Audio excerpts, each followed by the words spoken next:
અને જેને ભરોહા મૂકી દીધા એને કોઈ દી ક્યાંય લાંબા હાથ કરવાની જરૂર નથી પડી, એની આબરૂ રાખવા ભગવાન આવ્યો છે.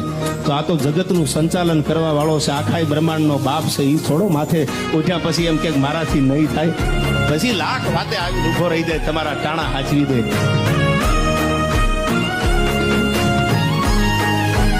અને જેને ભરોહા મૂકી દીધા એને કોઈ દી ક્યાંય લાંબા હાથ કરવાની જરૂર નથી પડી, એની આબરૂ રાખવા ભગવાન આવ્યો છે.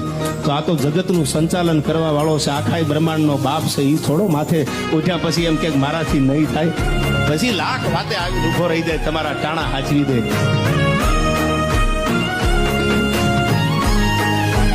અને જેને ભરોહા મૂકી દીધા એને કોઈ દી ક્યાંય લાંબા હાથ કરવાની જરૂર નથી પડી, એની આબરૂ રાખવા ભગવાન આવ્યો છે. તો આ તો જગતનું સંચાલન કરવા વાળો છે, આખાય બ્રહ્માંડનો બાપ છે. એ થોડો માથે ઉઠ્યા પછી એમ કે મારાથી નહીં થાય, પછી લાખ વાતે આવીને ઉભો રહી જાય, તમારા ટાણા હાચવી દે.